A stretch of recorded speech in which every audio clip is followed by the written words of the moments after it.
नमस्कार, Byju's exam prep IAS Hindi platform पर आपका स्वागत है। दोस्तों, जैसा कि अब आप लोगों को पता चल चुका है कि हम लोग हर सप्ताह प्रमुख चर्चित स्थल के बारे में चर्चा करते हैं, जो कि राष्ट्रीय और अंतर्राष्ट्रीय स्थल होते हैं। तो दोस्तों, आज के इस एपिसोड में हम बात करेंगे 23 मई 2022 से लेकर के 29 मई 2022 के बीच के प्रमुख राष्ट्रीय और अंतर्राष्ट्रीय चर्चित स्थलों की, जो कि आपके परीक्षा के लिए लाभदायक सिद्ध हो सकते हैं। और दोस्तों, अभी तक अगर आप लोगों ने हमारे इस चैनल को सब्सक्राइब नहीं किया है तो प्लीज़ आप लोग इसे सब्सक्राइब करें, लाइक करें, कमेंट करें और अपने दोस्तों को भी शेयर करें। तो आइए पहले चर्चित स्थल की ओर चलते हैं और वह है बोंगो सागर अभ्यास से संबंधित है। तो दोस्तों, बोंगो सागर अभ्यास, यह एक्सरसाइज किन दो देशों के बीच हो रहा है? तो वह है भारत और बांग्लादेश, जो कि हमारा पड़ोसी मुल्क है। तो दोस्तों, इन दोनों के बीच यह द्विपक्षीय सैनिक अभ्यास है और दोस्तों यह एक वार्षिक अभ्यास है। सबसे महत्वपूर्ण ये ध्यान रखिएगा। इसके अलावा भी एक द्विपक्षीय और अभ्यास है जिसका नाम संप्रीति है। इसी तरह से बहुपक्षीय अभ्यास में, जिसमें बांग्लादेश भी शामिल है, जैसे उसका नाम है संवेदना, उसमें बांग्लादेश भी है, भारत है, नेपाल है और भी बहुत सारे देश हैं। तो दोस्तों, ये तो रही चर्चा। तो यह तीसरा संस्करण है जो कि पोर्ट मोंगला यानी बांग्लादेश के मोंगला पत्तन पर यह आयोजित किया जा रहा है। तो अब यह इसके भौगोलिक पक्ष पर अगर हम बात करते हैं, इसकी मैपिंग करते हैं, तो यह मोंगला पोर्ट कहां अवस्थित है। और इसके साथ साथ हम बात करेंगे कि भारत और बांग्लादेश के बीच, यानी भारत के कौन कौन से ऐसे राज्य हैं जो बांग्लादेश की सीमा को स्पर्श करते हैं। और दोस्तों, याद रखेंगे कि सबसे अधिक अगर हम बात करते हैं कि जो हमारे पड़ोसी देश हैं जिनसे हमारी स्थलीय सीमा स्पर्श करती है, तो उसमें सबसे अधिक अगर हम बात करें तो वह है बांग्लादेश ही। यानी सबसे अधिक जो टच करता है वह बांग्लादेश 4096.16 किलोमीटर, यानी अंतर्राष्ट्रीय सीमा की अगर बात की जाए तो सबसे अधिक स्थलीय सीमा भारत किससे साझा करता है? तो वह है बांग्लादेश से। और यहां से प्रश्न बन जाते हैं कि कौन कौन से राज्य स्पर्श करते हैं। तो इसी से संबंधित प्रश्न है। पहले प्रश्न देखते हैं, फिर इसकी मैपिंग करेंगे। तो यहां पर दिया गया है, निम्नलिखित में से कौन सा भारतीय राज्य बांग्लादेश की सीमा को स्पर्श नहीं करता है? दिया है पश्चिम बंगाल, त्रिपुरा दिया है, मणिपुर दिया है, मेघालय दिया है और मिजोरम दिया है। तो दोस्तों, यही मणिपुर, मेघालय और मिजोरम, इसी में कंफ्यूजन होता है। अक्सर छात्र जल्दबाजी में गलती कर जाते हैं, तो इसे आप लोग ध्यान रखेंगे। तो यहां पर होगा, अब देखिए इसके लिए सबसे महत्वपूर्ण है कि पत्री मेमिया याद रखिए, तो यह आपको कभी भूलेगा नहीं। यानी पा से हो गया पश्चिम बंगाल, त्रा से त्रिपुरा, मे से मेघालय और मी से मिजोरम और आ से असम। तो अब आइए इसमें देखते हैं कौन कौन से ये मिल रहे हैं। तो पश्चिम बंगाल, त्रिपुरा, मेघालय, मिजोरम, मणिपुर नहीं आया, तो यानी मणिपुर नहीं स्पर्श करता है। तो उत्तर क्या हुआ? 1, 2, 4 और 5, यानी उत्तर आपका हो गया सी। और आप लोग भी जरूर इसका उत्तर देंगे। तो आइए मानचित्र में देखते हैं। यहां पर आप देख सकते हैं, यह दिया है ये मोंगला पोर्ट, यहां पर देख रहे हैं चिंतगोंग पोर्ट, यह सब बंदरगाह हैं। तो दोस्तों, यहां आप देख सकते हैं यह त्रिपुरा है, यानी यह तीन ओर से घिरा हुआ है बांग्लादेश से, यानी इधर भी बांग्लादेश, इधर भी, तो तीन ओर से बांग्लादेश। यह आपका इधर आप देख सकते हैं वेस्ट बंगाल है, ऊपर थोड़ा सा असम स्पर्श करता है, फिर यहां भी असम स्पर्श करता है, ध्यान रखेंगे इस तरह से। और इस तरह यह मिजोरम करता है, मणिपुर ऊपर बच जाता है और यह पूरा मेघालय तो कर ही रहा है। तो यह ध्यान रखेंगे। और दोस्तों, यह ध्यान रखेंगे कि त्रिपुरा और बांग्लादेश के बीच की सीमा को शून्य रेखा की उपमा दी गई है, यानी zero line title between Bangladesh and Tripura. तो यानी बांग्लादेश और त्रिपुरा के बीच की रेखा को शून्य रेखा की उपमा दी गई है। यह ध्यान रखेंगे। तो इस तरह से यहां पर आप देख सकते हैं और इस मानचित्र के आधार पर ये जो पोर्ट है और यह चित्तगोंग पोर्ट है, इससे आप पश्चिम बंगाल से भी जुड़े हैं और इसके साथ साथ ये आप देख सकते हैं कि यहां तक असम, त्रिपुरा और मेघालय, ये वाला मेघालय, यहां तक इस बंदरगाह के माध्यम से किया जाता है व्यापार। तो यह कह सकते हैं कि यह दोनों पत्तन भारत के लिए आर्थिक दृष्टिकोण से, सामरिक दृष्टिकोण से बहुत ही लाभदायक सिद्ध हो सकते हैं। तो आइए अब दूसरे महत्वपूर्ण स्थल की ओर चलते हैं। दूसरा है वायनाड वन्यजीव अभयारण्य। दोस्तों, यह जो बात की जा रही है मनी स्पाइडर की, तो यह स्पाइडर सामान्यतः अगर कहीं पाई जाती है तो वह यूरोपीय घास के मैदानों में पाई जाती है, लेकिन हमारे भारत में पहली बार वायनाड वन्यजीव अभयारण्य के मुथंगा रेंज में यह देखा गया है। तो दोस्तों, वायनाड कहां होगा? यह इसका नाम आते ही यह केरल क्षेत्र में है, यानी केरल में वायनाड, और यह एक तरह से देखा जाए ऊपर कर्नाटक और इधर तमिलनाडु, यह वायनाड क्षेत्र है। और यह वायनाड, याद रखेंगे, वन्यजीव अभयारण्य, यहीं से काबिनी नदी बहती है, कावेरी की सहायक नदी, इसे मानचित्र में देखेंगे। तो आइए जो है इससे संबंधित प्रश्न देखते हैं, इसकी मैपिंग से संबंधित प्रश्न। तो वायनाड वन्यजीव अभयारण्य के संदर्भ में निम्नलिखित कथनों पर विचार कीजिए। दिया है यह साइलेंट घाटी, या इसे साइलेंट वैली या शांति घाटी कहा जाता है। दोस्तों, यह केरल में अवस्थित है और यहां पर बहुत सारी मात्रा में जैव विविधता पाई जाती है, यानी बायोडाइवर्सिटी पाई जाती है, जो कि कहां है?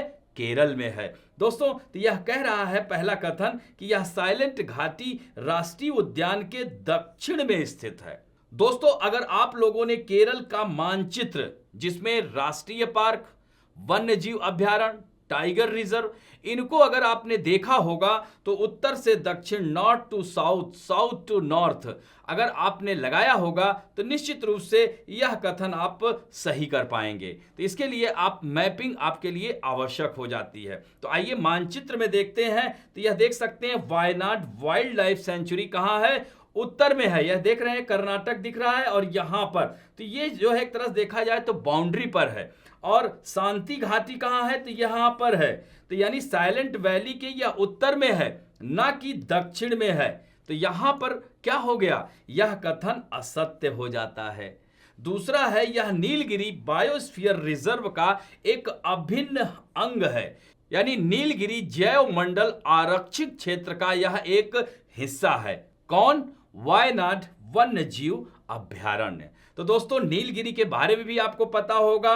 नीलगिरी पर्वत श्रृंखला है, यह पूर्वी घाट और पश्चिमी घाट का मिलन बिंदु भी है। और दोस्तों, याद रखेंगे नीलगिरी की सबसे ऊंची चोटी, इसे मानचित्र में जरूर देखिएगा, 2637 मीटर ऊंची है और वह है दोदा बेटा। तो यह जो है नीलगिरी भारत का पहला जैव मंडल आरक्षित क्षेत्र है, जिसे 1986 में स्थापित किया गया था और यह 3 राज्यों में फैला हुआ है, कर्नाटक, केरल और तमिलनाडु।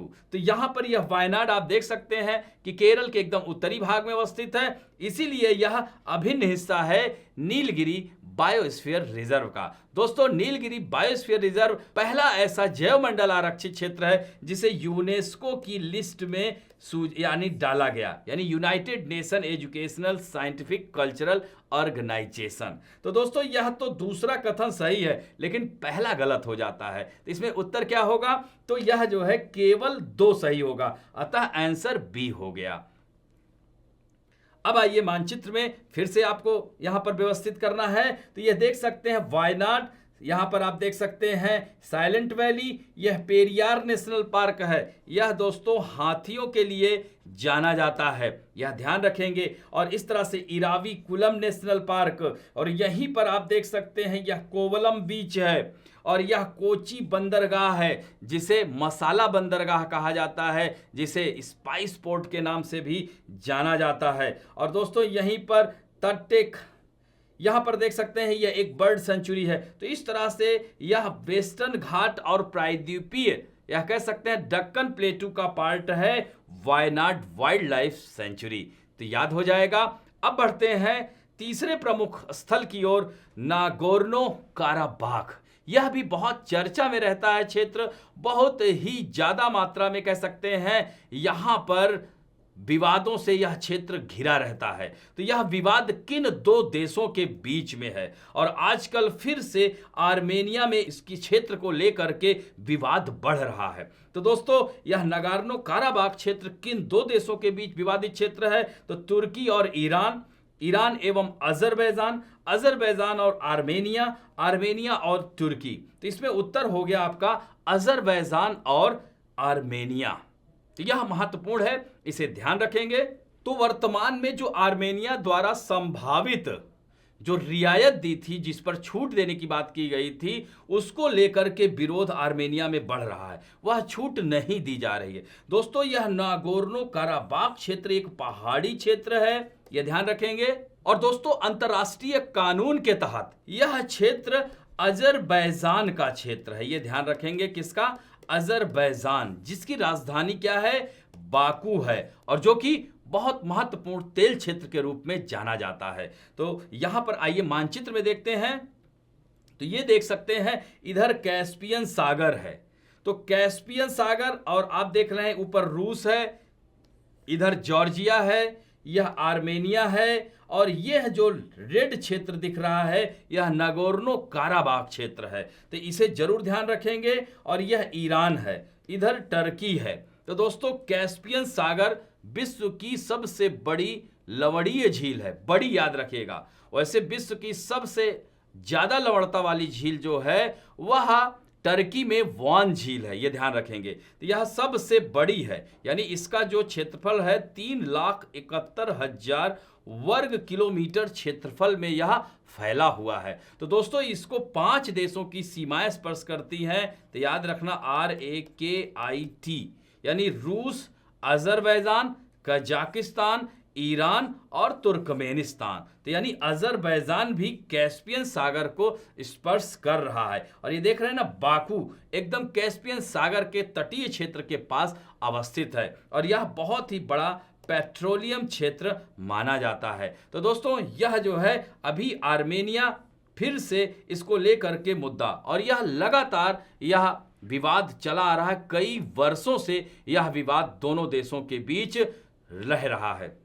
तो दोस्तों, यह जो नगोर्नो काराबाख क्षेत्र है, इन दोनों देशों के बीच दशकों से यह विवाद चला आ रहा है, और रूस ने इसे अजरबैजान को दिया था, तब वह सोवियत संघ कहलाता था। और दोस्तों, अगर भारत के संदर्भ में बात किया जाए कि भारत के क्या निहितार्थ हैं, तो भारत यहां पर, चूंकि आर्मेनिया से भी भारत के संबंध हैं और अजरबैजान से भी भारत के अच्छे संबंध हैं, तो ऐसे में भारत की तटस्थवादी नीति ज्यादा मायने रखती है। अब बढ़ते हैं चौथे महत्वपूर्ण स्थान की ओर, जो कि अंतर्राष्ट्रीय स्थान है, ओटावा। दोस्तों, यह कनाडा की कैपिटल है। तो कनाडा यानी यह उत्तरी अमेरिका के उत्तर में स्थित देश है, और यह अमेरिका और कनाडा यानी यूनाइटेड स्टेट ऑफ अमेरिका और कनाडा के बीच में 49 डिग्री पैरेलल लाइन है, यानी समानांतर रेखा। दोस्तों, यह विश्व की सबसे शांत रेखा है। तो यह किसके किसके बीच में है? कनाडा और यूनाइटेड स्टेट ऑफ अमेरिका के बीच में। तो दोस्तों, हाल ही में 7वीं भारत कनाडा संयुक्त विज्ञान प्रौद्योगिकी सहयोग समिति की बैठक कहां हुई है? ओटावा में हुई है। दोस्तों, भारत और कनाडा के बीच काफी अच्छे संबंध हैं, चाहे वह रक्षा के क्षेत्र में बात की जाए, चाहे वह साइबर सुरक्षा के क्षेत्र की बात की जाए, चाहे राजनीतिक दृष्टिकोण की बात की जाए, चाहे आर्थिक दृष्टिकोण की बात की जाए। तो वहां की संसद में हमारे एक भारतीय ने कर्नाटक की यानी कन्नड़ भाषा में, वह कर्नाटक से बिलोंग करते थे, उन्होंने कन्नड़ भाषा में संसद को संबोधित किया था। तो इस तरह से भारत और कनाडा के बीच बहुत ही अच्छे संबंध हैं। तो आइए इससे संबंधित इसके भौगोलिक पक्ष पे चलते हैं। यह प्रश्न क्या है? तो इसमें दिया गया है, निम्नलिखित में से कौन सी झील कनाडा में स्थित नहीं है? तो दोस्तों, यहां पर ये जो झीलें हैं, superior, eri, Ontario, Michigan, Ontario, तो इस तरह से यह झीलें जो दी गई हैं, दोस्तों यह महान झीलें हैं, इन्हें ग्रेट लेक्स कहा जाता है। यह ध्यान रखेंगे, कभी कभी ग्रेट लेक्स ही लिखकर आता है हिंदी में भी। तो यह ग्रेट लेक्स याद रखेंगे सुपीरियर झील, यह विश्व की सबसे बड़ी ताजे पानी की झील है दोस्तों। तो इस तरह से अमेरिका और कनाडा के बीच में सुपीरियर तो याद रखेंगे SMHEO, यानी सुपीरियर, मिशिगन, ह्यूरन, इरी और ओंटारियो। तो यह जो है इसमें मिशिगन, चूंकि मिशिगन अमेरिका में प्रांत है और साथ साथ मिशिगन झील भी है, तो मिशिगन झील पूर्णतः यूनाइटेड स्टेट ऑफ अमेरिका में पड़ती है। और दोस्तों इस तरह से सुपीरियर, ह्यूरन, इरी और ओंटारियो यह चारों झीलें कनाडा और अमेरिका की सीमा को स्पर्श करती हैं। तो इस तरह से उत्तर क्या हो गया इसमें? आंसर सी हो गया, यानी मिशिगन झील कनाडा में स्थित नहीं है। तो आइए इसको मानचित्र में देखते हैं। यहां पर आप देख सकते हैं सुपीरियर है, यह मिशिगन है, यह ह्यूरन है, इरी है और ओंटारियो है। तो दोस्तों यहां पर जो इरी झील है इसी पर डेट्रॉयट शहर स्थित है। ये देख रहे हैं ना, मानचित्र में देखिएगा, डेट्रॉयट शहर, यानी डेट्रॉयट ऑटोमोबाइल एजेंसी यानी ऑटोमोबाइल के लिए जाना जाता है। इसीलिए देखिए विश्व के देशों में जहां पर ऑटोमोबाइल इंडस्ट्री डेवलप होती है तो उसकी तुलना डेट्रॉयट से की जाती है। जैसे अपने भारत का डेट्रॉयट किसे कहा जाता है? तो गुरुग्राम को कहा जाता है, गुरुग्राम मनेसर को कहा जाता है। इसी तरह से अगर बात की जाती है कि जापान का डेट्रॉयट किसे कहा जाता है, तो नगोया को कहा जाता है। तो ऐसे तुलना की जाती है। तो यह ऑटोमोबाइल इंडस्ट्री के लिए जाना जाता है दोस्तों। इसी तरह से आप यहां पर देख सकते हैं डुलुथ शहर है, यह सुपीरियर झील पर स्थित है। इसी तरह से यहां पर देख सकते हैं यह मिशिगन, यह आप देख रहे हैं ना, मिशिगन झील है। यहीं पर ह्यूरन लेक है, यह कनाडा और यूएसए दोनों। ओंटारियो लेक है, यहीं पर टोरंटो शहर सुना होगा, यह कनाडा का महत्वपूर्ण शहर टोरंटो इसी पर स्थित है। इरी और ओंटारियो, यह ध्यान रखेंगे यहीं पर ये इरी और ओंटारियो के बीच में नियाग्रा जल प्रपात है और यहीं पर वेलेंड नहर भी है, याद रखेंगे। इसी तरह से दोस्तों यहां पर आप देख सकते हैं सुपीरियर और ह्यूरन के बीच में सू कैनाल है, ये ध्यान रखेंगे, सू कैनाल यानी सू नहर जो है। तो यह ध्यान रखेंगे, सू नहर, बेलेंड नहर, इरी और ओंटारियो के बीच में, यहीं पर नियाग्रा जल प्रपात भी है, ध्यान रखेंगे। तो इस तरह से यह कनाडा और ये देख रहे हैं ना वैंकूवर शहर है, यह क्यूबेक प्रांत है, यह मॉन्ट्रियल है, यह टोरंटो है। इन्हें भी मानचित्र में देखा करें। तो इस तरह से इन्हें मानचित्र में जरूर देखें, यह महत्वपूर्ण स्थल है। अब बढ़ते हैं पांचवें प्रमुख स्थल की ओर, पुरी हेरिटेज कॉरिडोर परियोजना। दोस्तों उड़ीसा राज्य सरकार उचित लाइसेंस के बिना पुरी हेरिटेज कॉरिडोर परियोजना का निर्माण कर रही है, जिसके कारण यह चर्चा का विषय बना हुआ है। तो दोस्तों यह तो रही खबर। ये जो पुरी हेरिटेज कॉरिडोर है यह 2016 में इसकी कल्पना की गई थी और 2019 में इसका अनावरण किया गया। तो दोस्तों यह उड़ीसा राज्य सरकार की महत्वाकांक्षी परियोजना है, यानी पुरी में जगन्नाथ मंदिर को अंतर्राष्ट्रीय स्थल बनाने की कोशिश की जा रही है इस परियोजना के माध्यम से। तो यह तो रही खबर। आइए भौगोलिक पक्ष पे चलते हैं, मैपिंग में। तो निम्नलिखित में से कौन सा स्थल उड़ीसा के तट पर स्थित नहीं है? पुरी दिया गया है, कोणार्क यहाँ पर सूर्य मंदिर है, भुवनेश्वर जो कि उड़ीसा की कैपिटल है, चांदीपुर यहाँ से मिसाइल वगैरह लॉन्च की जाती है, गोपालपुर। तो ये सब जो स्थल हैं उड़ीसा में ही स्थित हैं। तो आइए देखते हैं कि कौन से तट पर नहीं है। तो इसमें जो तट पर नहीं है वह है भुवनेश्वर। तो पहला, दूसरा, चौथा और पांचवा, यानी उत्तर क्या हो गया? सी हो गया। तो आइए मानचित्र में इसे देखते हैं। तो यहां पर आप देख सकते हैं वेस्ट बंगाल को स्पर्श करता है उड़ीसा, झारखंड को भी करता है, छत्तीसगढ़ को भी स्पर्श करता है, इधर आंध्र प्रदेश को भी करता है उड़ीसा स्पर्श।